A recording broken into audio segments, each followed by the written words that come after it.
Todavía estaba respirando, pero a sus ojos ya no existía más. El cuarto del hospital apenas tenía olor a vida y aún así parecían tener prisa. Prisa por enterrarme, viva. Y lo más cruel es que ni siquiera era por maldad, era por indiferencia.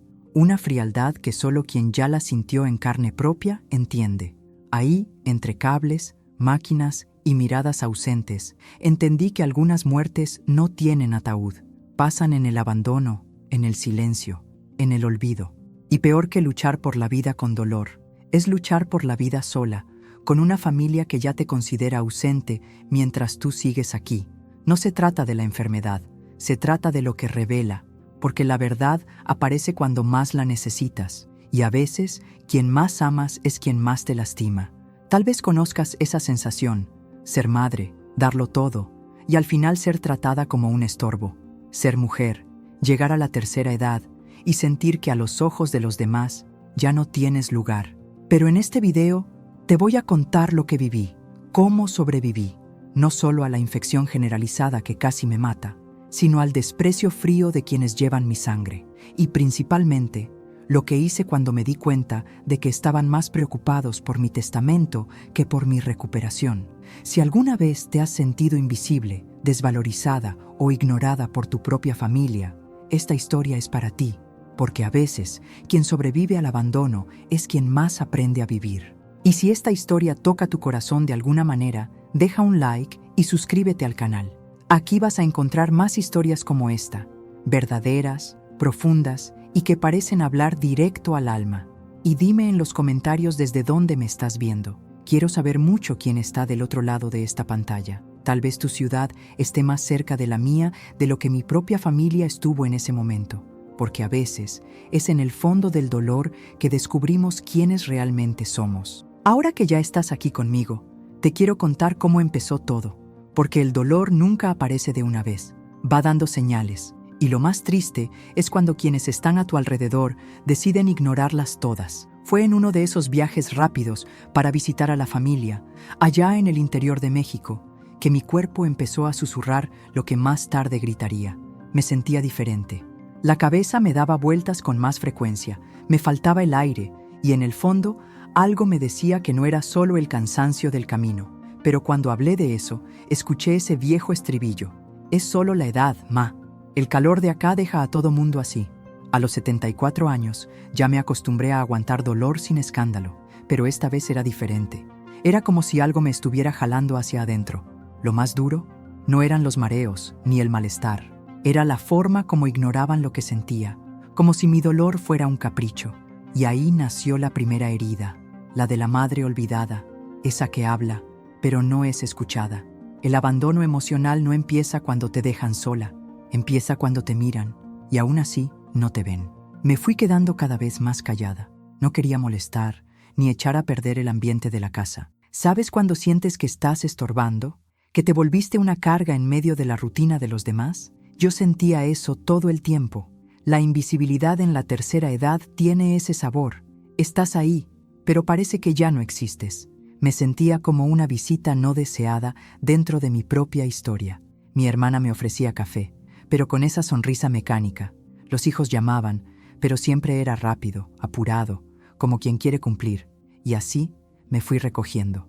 En la mecedora, en el rincón de la sala y dentro de mí. Las noches empezaron a asustarme. Sudaba frío, temblaba, y el cuerpo parecía pedir ayuda en silencio. Pero ¿cómo pedir socorro si ya habían decidido que era exageración mía? Es extraño cómo el desprecio de los hijos no necesita ser dicho. Se muestra en la falta de tiempo, en la mirada sin brillo, en el toque ausente. En esa casa llena de voces, yo era el eco. La mujer que ya había dado tanto, y ahora era vista como alguien que necesitaba descanso. Nadie se detuvo a pensar que tal vez el cuerpo estuviera gritando de verdad, porque cuando uno ama de verdad, escucha hasta el susurro. Ellos ya no escuchaban nada. Hubo una tarde en que traté de hablar más en serio. Dije que tenía miedo. Expliqué que los mareos venían fuerte, que la respiración a veces se me cortaba, que el corazón parecía cansado. Pero lo que recibí fue ese silencio incómodo, y luego un cambio de tema. Como si mis palabras fueran una carga más en la sala. En ese momento, Sentí el sabor amargo del rechazo emocional, no por palabras duras, sino por la falta de cualquier reacción. Y entendí, mi dolor ya no cabía en su mundo. Empecé a dudar de mí misma. ¿Será que estoy exagerando? ¿Será que me estoy volviendo paranoica? Ese es el peor efecto de la indiferencia de la familia. Te hace cuestionar hasta tu propio cuerpo. Es como si te voltearan de adentro hacia afuera y empezaras a dudar de lo que sientes. Pero ahí adentro, bien en el fondo, algo me decía que no era invención, que no era drama, era real, era grave, y lo más triste es que el cuerpo pedía ayuda, mientras yo pedía perdón por molestar. Ese es el peso de ser una anciana desamparada. Dueles, y todavía te culpas por eso. Traté de distraerme con cosas sencillas, caminar un poco, escuchar música, bordar, pero hasta eso parecía extraño a sus ojos, como si estuviera haciéndomela fuerte. Es cruel cuando sientes que no puedes ni estar enferma de la manera correcta. O te muestras demasiado y te vuelves dramática, o finges bien y te vuelves resistente.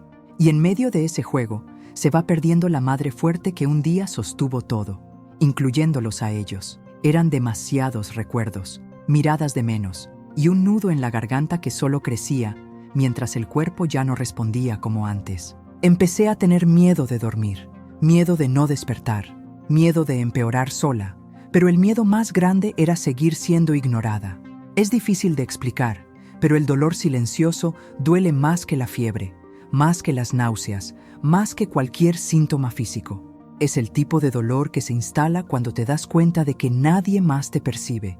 Y ahí, sentada en la orilla de la cama, vi la sombra de lo que vendría, porque quien no escucha las señales, termina escuchando los gritos. Y los míos estaban a punto de explotar, pero aún así, yo todavía esperaba que alguien se diera cuenta, que alguien dijera, ven acá, déjame cuidarte, que algún hijo me viera como algo más que una obligación, pero estaban demasiado ocupados, corriendo demasiado, distraídos demasiado para darse cuenta.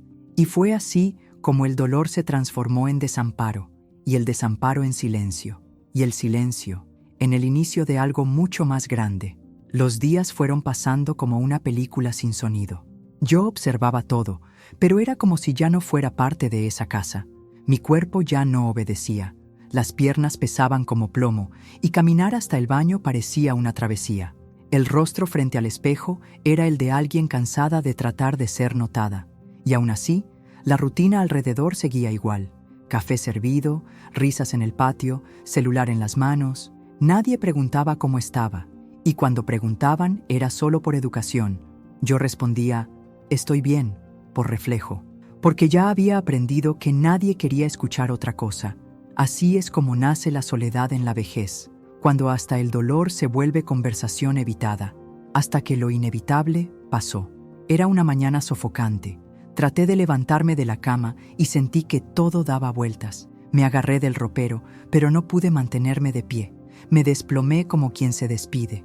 Desperté minutos después, tirada en el piso del baño, la cara fría, el pecho apretado, los ojos nublados. Grité, o creí que grité, porque tardaron en encontrarme. Cuando abrieron la puerta, empezó la confusión. Correteo, teléfono, gente hablando fuerte, pero no por mí. La molestia era el cambio de planes, el lío del fin de semana, la madre que dio problemas otra vez. Me llevaron al hospital como quien lleva un objeto defectuoso. Me pusieron una manta encima, llamaron al taxi, ni ambulancia fue. El hijo parecía molesto, la hija atareada, la nuera apurada. Yo, en el asiento de atrás, sentía el sudor correr por el cuello y el alma recogerse dentro del pecho. Ya no me sentía viva, me sentía cargada. Era el retrato de la anciana desamparada que molesta la rutina y necesita ser resuelta. Y todo eso, antes incluso de cualquier diagnóstico. Llegando al hospital, me pusieron en una camilla fría, bajo luces crudas y miradas extrañas. El enfermero preguntó quién era el acompañante. Silencio. Uno de ellos dijo, somos de la familia, pero ya estaban viendo el celular de espaldas a mí. Era como si mi presencia ahí fuera solo una carga burocrática, como si estuvieran ahí por obligación y no por amor. Y en ese momento no sabía qué dolía más, el cuerpo debilitado o el abandono familiar disfrazado de presencia, porque a veces estar al lado no es lo mismo que estar junto. Durante los exámenes, recuerdo mirar al techo y sentir ganas de desaparecer. Pero no de la vida, del dolor de ser olvidada. Nadie me preguntaba cómo me sentía, qué necesitaba, si tenía miedo. Lo único que escuché fueron preguntas sobre seguro médico y papeles de la casa. Hablaban entre ellos, no conmigo, y entendí, no se trataba de mi cura, se trataba de lo que quedaría de mí. Esa era la cara más cruel de la familia tóxica, esa que no grita, sino que borra. Empecé a percibir todo con más claridad, aunque sin entender los términos médicos. Me hablaban de presión baja, de exámenes de sangre, de señales de infección, pero nadie hablaba de mí con amor. Yo era un número de expediente, una paciente de edad, una responsabilidad, y aún entre cables y aparatos, me sentía sola como nunca. La lucha por la vida ya había empezado, pero parecía que yo era la única guerrera en ese campo de batalla, y eso dolía más que cualquier aguja. En la camilla, cubierta por una sábana delgada, escuché la frase que nunca voy a olvidar: si es el caso, ya tenemos que pensar qué hacer con su casa. Fue como recibir una puñalada en el pecho, como morir en vida. No era preocupación, era planeación. Mientras yo luchaba por aire, ellos luchaban por control. Mientras yo me aferraba a la esperanza, ellos contaban metros cuadrados. Ella sobrevivió al abandono, dirían después. Pero ahí, en ese momento, me estaban enterrando, en silencio. Y fue ahí que entendí algo que lo cambiaría todo, que la muerte más dolorosa no es la del cuerpo, es la del afecto. Esa que pasa cuando quien amas elige no amarte más, pero aún así, algo dentro de mí todavía latía, porque el amor propio, aunque dormido, siempre sobrevive. Y fue esa pequeña llama la que me hizo continuar. Ese cuarto de hospital olía a desinfectante y abandono. Las paredes blancas parecían amplificar el vacío dentro de mí, como si cada rincón gritara que estaba sola. Era ahí donde despertaba y me dormía, rodeada de máquinas y cables, pero sin ninguna mano cálida sosteniendo la mía. La soledad en la vejez tiene muchas formas. A veces viene vestida de blanco, con gafete. Otras viene en el silencio de los hijos. Las visitas eran rápidas, las miradas apuradas. Nadie preguntaba cómo me sentía. Preguntaban cuándo me darían de alta, porque en el fondo ya era una molestia logística, un problema por resolver. Mi hija vino el primer día con una bolsa de ropa y una mirada distante. Dijo que estaba arreglando todo, pero no me miró a los ojos por más de 10 segundos. Mi hijo llegó después, trajo documentos, habló de seguros y contraseñas. No hubo abrazo, no hubo "ma, todo va a estar bien". Solo hubo eficiencia y frialdad. ¿La nuera? Preguntó dónde estaban guardados mis papeles importantes. Fue en ese momento que sentí el sabor amargo del desprecio de los hijos, aunque disfrazado de preocupación. Yo fingía estar dormida muchas veces, no por debilidad, sino por protección, porque escuchar lo que decían a mi lado, creyendo que no escuchaba, me lastimaba más que cualquier fiebre. Hablaban de dividir tareas, de posibles ventas, de que si es lo peor, ya tenemos que estar preparados. Pero yo todavía estaba ahí, respirando, recordando cada abrazo que di, cada sacrificio que hice. La madre olvidada todavía vivía dentro de mí, pero ahora empezaba a entender que necesitaba protegerse. Era como si me hubiera vuelto una sombra entre esas paredes claras, una sombra que escuchaba todo, pero ya no era consultada sobre nada. Los días se volvieron borrosos, la comida no tenía sabor, el tiempo no tenía color, y las personas no tenían alma. El equipo médico venía con tablas y protocolos, los parientes con ojos cansados y prisa. Ahí, entre idas y venidas de exámenes, entendí lo que era invisibilidad en la tercera edad. Porque aunque viva, lúcida, consciente, ya no era considerada parte de las decisiones. Era como si me hubieran declarado incapaz sin aviso previo. Y eso no se hizo con palabras, se hizo con actitudes, con ausencia de escucha, con falta de afecto, con desprecio vestido de cuidado. A veces, una enfermera entraba y preguntaba si necesitaba algo. Yo sonreía y decía que no, porque lo que necesitaba, ella no me lo podía dar. No era analgésico, ni almohada más suave. Era presencia, era calor humano. Era sentir que todavía le importaba a alguien. Pero eso no venía de afuera. En ese cuarto, empecé a entender que si quería sentirme viva, Tendría que hacerlo yo misma. Fue el inicio de un nuevo comienzo después de los 70 que todavía no sabía que tendría. Pero antes del nuevo comienzo, vino la rabia silenciosa. Lloré sin hacer ruido. Lloré por todo lo que di y por todo lo que no recibí. Lloré por haberme anulado tantas veces para ser la base de una familia que ahora fingía no verme. Ese es un dolor silencioso. No grita, pero destruye por dentro. Y ahí, entre sábanas frías y esperas largas, me vi hecha pedazos, no por los médicos, sino por aquellos que yo misma crié, y que ahora parecían más interesados en mis bienes que en mi existencia. Lo más cruel era darme cuenta de que, para ellos, mi historia ya había terminado. Era solo cuestión de tiempo, de papeles, de ajustes, pero dentro de mí, algo resistía. Algo gritaba que todavía no era el final, porque yo sabía cuánto luché para llegar hasta ahí, cuánto enfrenté para construir todo lo que construí, y era por eso que todavía respiraba, por terquedad, por fuerza, por fe.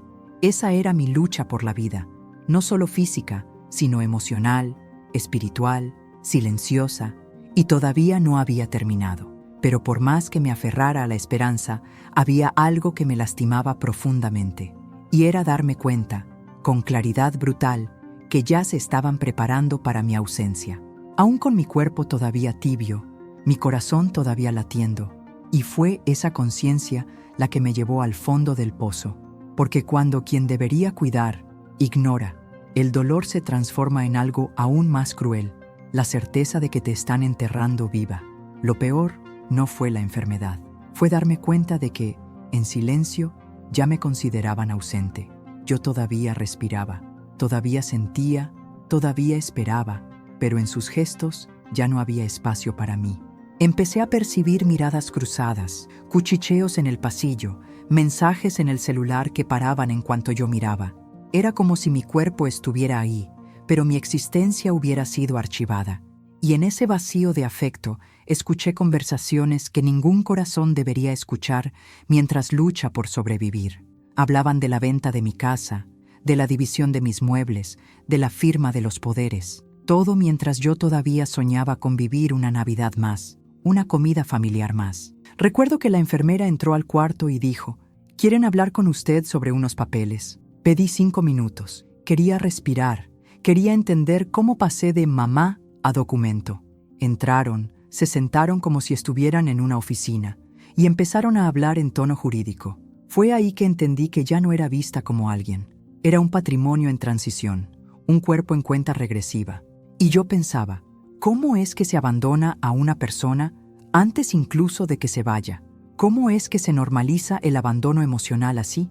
La infección se agravaba, el cuerpo ardía en fiebre y la lucidez se me escapaba entre noches y días largos. Dijeron que tenía una infección generalizada, que mi organismo estaba débil, pero nadie decía eso con cariño.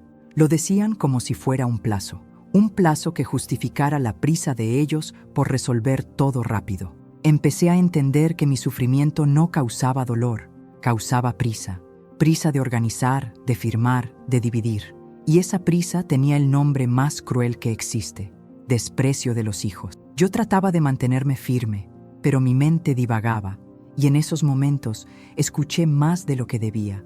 Hablaban de quién se quedaría con qué, cómo harían con la pensión, con el carro, con las cuentas. La sensación era de estar acostada en una tumba abierta, con flores artificiales y suspiros ensayados. Pero yo todavía estaba viva, todavía tenía calor, pensamiento, sentimiento, solo que para ellos eso parecía detalle. Es duro decir esto, pero en ese hospital yo era una anciana traicionada por su propia familia, y esa traición no vino con golpes, vino con decisiones frías y corazones helados. Ninguno de ellos lloró a mi lado.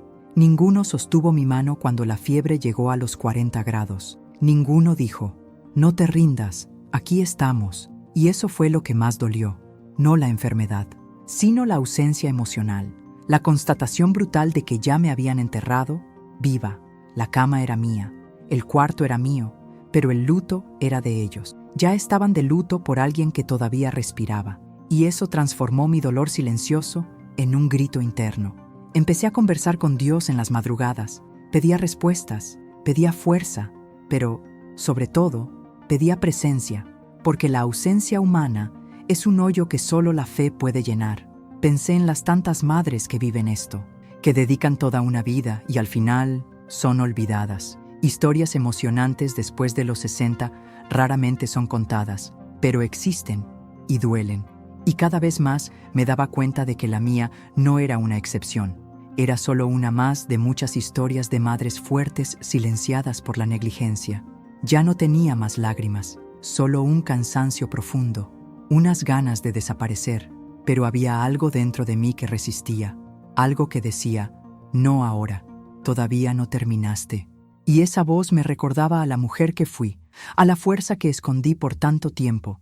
Era como si, en medio del drenaje emocional que me rodeaba, brotara una flor terca y me decía, todavía te vas a levantar, porque quien sobrevive a ese tipo de abandono carga dentro de sí una fuerza que asusta, fuerza después del dolor. Eso fue lo que empezó a brotar en mí, y fue cuando dejé de esperar algo de ellos, que algo inesperado pasó. No vino de la familia, no vino de donde yo suplicaba, pero vino. Y esa visita, pequeña y silenciosa, cambió el rumbo de todo. A veces, la vida manda un ángel disfrazado cuando uno ya perdió la esperanza. Y fue exactamente eso lo que me pasó, y de eso te voy a contar ahora. Ya no esperaba nada más, ni visita, ni noticia, ni afecto. Mi corazón estaba marchito, cansado de tanto esperar por personas que ya me habían olvidado viva. Fue entonces que ella entró, despacio, con pasos firmes y rostro sereno. No era pariente, no era conocida, solo alguien del hospital, de esas que pasan y a veces nadie se fija. Pero ella me vio, de verdad, me miró a los ojos, sonrió con suavidad y dijo, estás aquí, y eso es un milagro. Y en ese instante, algo en mí se reconectó. Acercó una silla y se sentó a mi lado como quien tiene tiempo, como quien se preocupa. Tomó mi mano, un gesto tan sencillo, pero que me devolvió la sensación de ser humana. Lloré de verdad, y no de dolor físico, sino de reconocimiento. Ella no preguntó sobre herencia ni sobre documentos, preguntó sobre mí, sobre mis gustos, mi historia, mis miedos. Escuchó cada palabra como si fueran preciosas, y eso me desarmó por dentro, como si alguien finalmente hubiera notado a la anciana desamparada, olvidada en el cuarto blanco. No sé cuánto tiempo se quedó ahí, tal vez media hora, tal vez una eternidad, pero bastó para recordarme que todavía existía ternura en el mundo, que no toda presencia necesita ser de sangre para ser genuina. Me contó que cuidaba a su propia madre antes de trabajar en el hospital, y que veía en mí la misma luz que trataba de mantener viva en su mamá. Tal vez fue solo empatía, tal vez fue providencia divina, pero el hecho es que me devolvió algo que mi familia tóxica me había arrancado: esperanza. A partir de ese día, empecé a esperarla, no como quien depende, sino como quien reconoce luz. Venía siempre a la misma hora, traía té, palabras dulces, a veces silencio, y empecé a mejorar. No solo físicamente, sino emocionalmente. La fiebre bajaba, la mirada se aclaraba, el corazón volvía a sentir ritmo, porque más que medicinas, lo que cura es ser vista, ser acogida. Y ella me veía como una mujer, no como un cuerpo acostado esperando el final. Ahí empezó mi reconstrucción en la madurez. Le conté de lo que había escuchado de mis hijos, del testamento, de la casa, de la frialdad. Ella no juzgó, solo apretó mi mano con más fuerza y dijo, no todo mundo sabe amar, pero tú todavía puedes amarte. Eso se me grabó como un tatuaje invisible, como un recordatorio de que la mayor resistencia femenina en la vejez nace cuando una deja de suplicar por lo que ya no existe y empieza a sembrar dentro de una lo que siempre fue nuestro. Me dio un espejo, pequeño, de bolsillo. Dijo, mírate en los días buenos y en los días malos, para recordar que estás aquí. Empecé a hacer eso, mirarme, reconocerme, honrarme. Aunque pálida, aunque frágil, veía ahí una mujer que sobrevivió a todo, al dolor, al desprecio, al olvido, porque sobreviví al abandono, y eso era demasiado grande para ser ignorado. Era mi nueva identidad. No sé si ella sabía lo que estaba haciendo, si se daba cuenta de cuánto me curaba solo con su presencia, pero cada conversación con ella era como un hilo que me cosía por dentro, y poco a poco fui volviendo, a respirar más profundo, a comer, a dormir, a esperar. Pero, sobre todo, volví a querer vivir, no por ellos, sino por mí. Fue el comienzo de la superación emocional que nadie esperaba. Y eso empezó con un toque, una mirada, una escucha.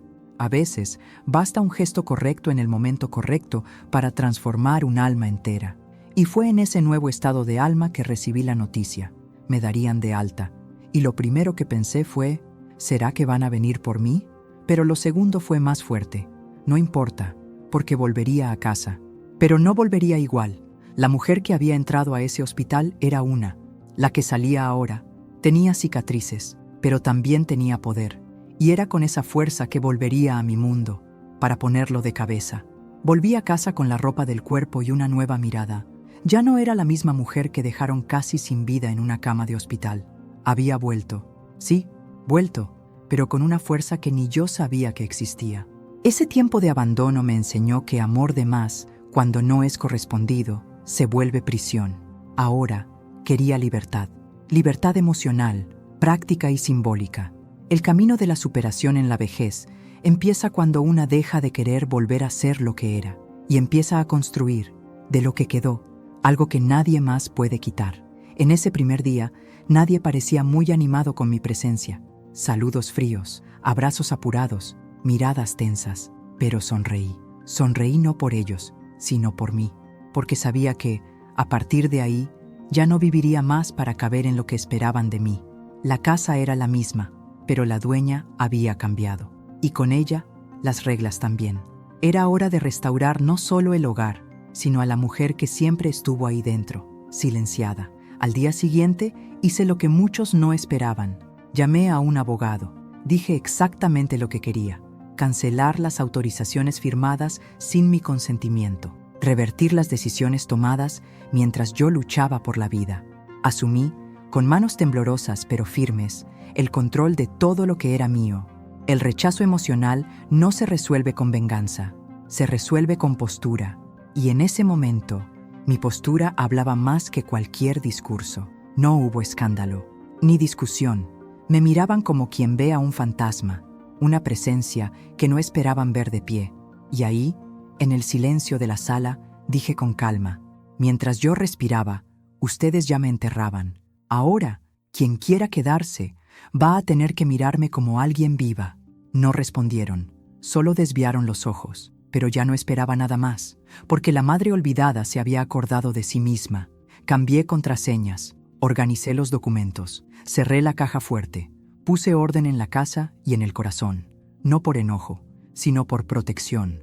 Una aprende que el amor no anula la lucidez y que quien sobrevive al abandono familiar aprende a valorar cada centímetro de su propio territorio.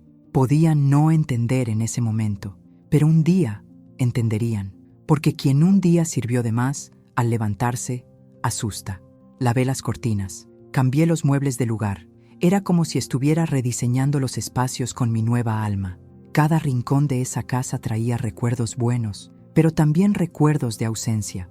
Ahora, quería que ese hogar me reflejara de verdad, ya no como la mamá que aguantaba todo, sino como la mujer que volvió diferente. No buscaba aprobación, buscaba paz. Y ese era el bien más preciado que poseía.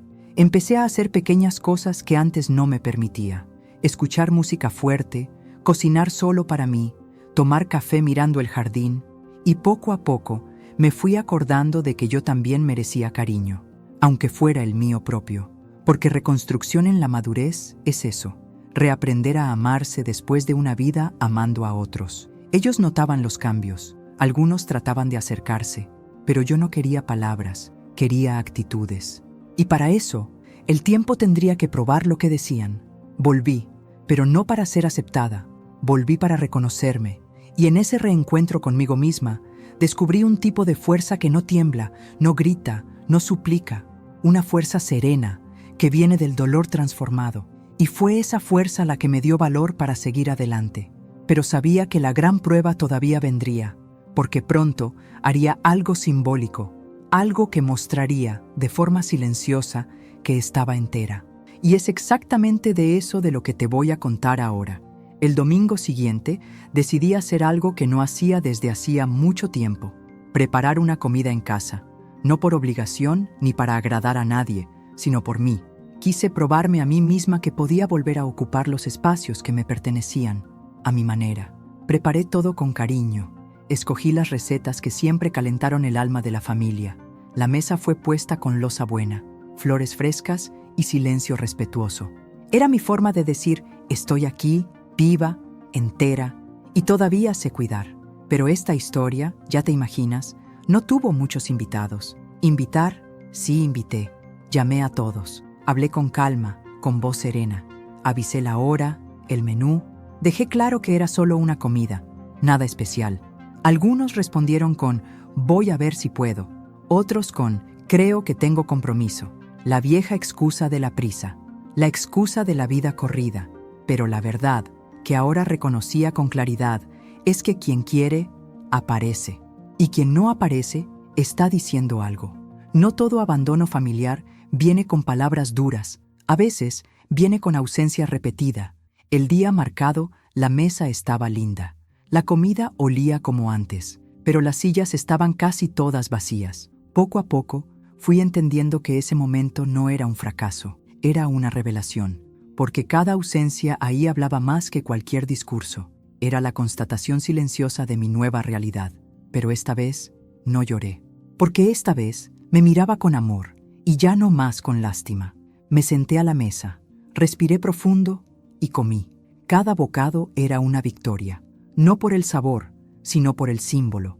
Era la prueba de que no necesitaba la presencia de otros para validar mi existencia. En esa mesa, yo era la invitada más importante y la única que nunca más pretendía abandonarse, porque la madre fuerte ahora se elegía en primer lugar. La comida sobró, y en vez de guardarla con tristeza, la congelé con orgullo. Era como guardar recuerdos buenos y no rencores. Hice toppers, repartí a los vecinos, compartí con quien realmente se preocupa, porque aprendí que el afecto no tiene lazo de sangre, tiene lazo de cuidado. Y ahí empecé a entender que mi familia, tal vez, ya no fuera la que creé, sino la que elegiría de aquí en adelante. Historias reales conmovedoras muchas veces nacen así, de mesas vacías y corazones que se llenan solos. Después de la comida, me fui al patio, me senté en la banca de madera y dejé que el sol me diera en la cara.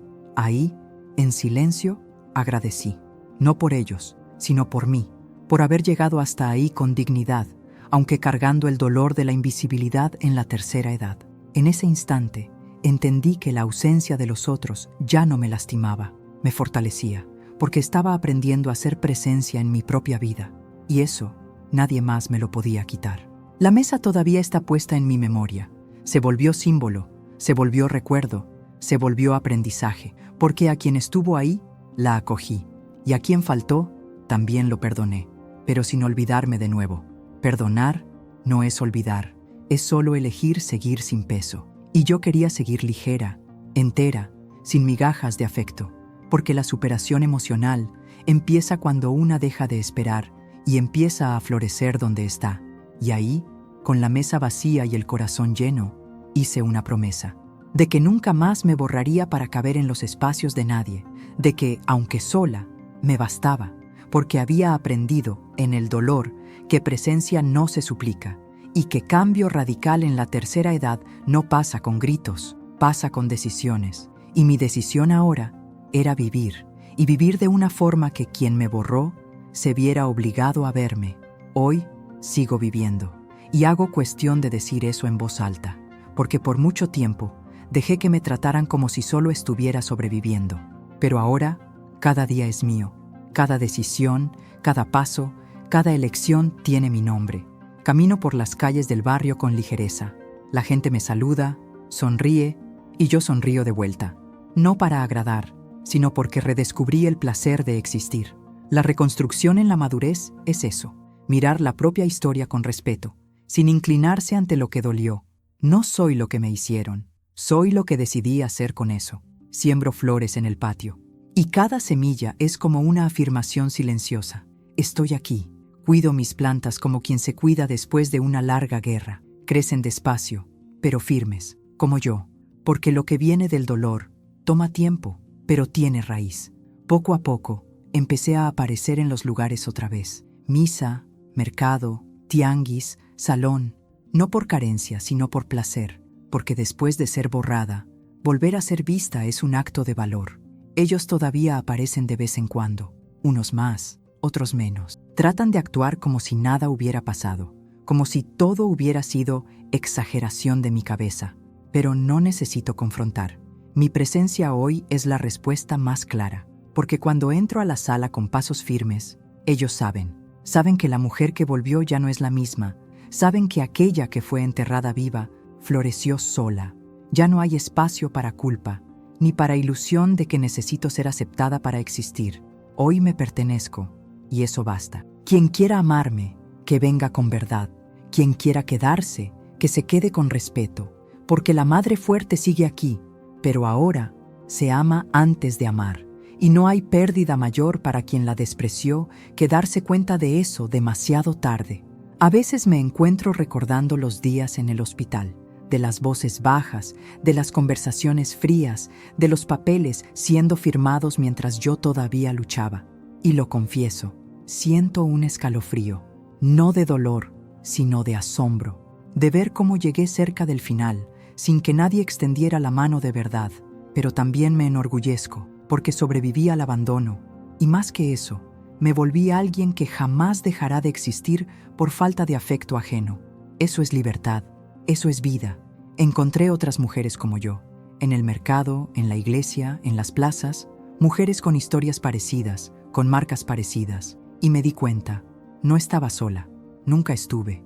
Es que por mucho tiempo nos enseñaron a callar, a soportar, a sonreír para todo, pero ahora hablamos, y cada desahogo es un acto de cura, porque toda historia de vida inspiradora empieza con una voz que decide no callarse más.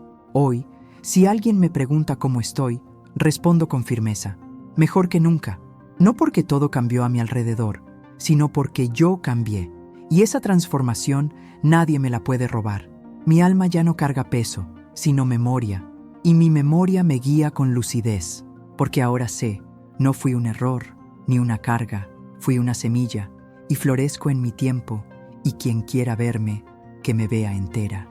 Y así sigo, un día a la vez, con dignidad, con sencillez, con presencia, porque el mayor legado que puedo dejar no es lo que guardé, es en lo que me convertí. Y tal vez tú, que estás ahí del otro lado, hayas sentido algo parecido. Y si lo sentiste, sabe, tú también puedes florecer. Y es por eso que te quiero decir una última cosa, ahí en la siguiente parte. A veces, la mayor fuerza viene después de la mayor caída, y cuando todo mundo ya te dio por vencida, es ahí que te levantas más fuerte. Descubrí, en medio del dolor, algo que nadie me enseñó, que la ausencia de los otros no necesita ser el final de nuestra presencia, que la superación emocional puede ser silenciosa, pero profundamente transformadora, y que el amor propio, cuando nace después de tanto abandono, florece con raíces aún más firmes. Hoy sé, no fui una carga, fui una semilla, y ahora florezco sola. Y si llegaste hasta aquí conmigo, tal vez esta historia también haya tocado alguna parte de tu alma. Tal vez hayas pasado por algo parecido. Tal vez hayas sentido lo que es ser ignorada, silenciada, olvidada, aunque todavía estando presente. Por eso, te quiero pedir con cariño, deja en los comentarios lo que sentiste al escuchar esta historia. Cuéntame desde dónde me estás viendo, en qué parte del mundo tu historia está floreciendo. Aquí, tu voz también importa. Este canal es un espacio seguro para ti, y si quieres seguir escuchando historias que curan, que acogen y que te recuerdan tu fuerza, suscríbete al canal y activa las notificaciones, porque siempre hay un nuevo capítulo siendo escrito por aquí, y puede empezar con tu presencia.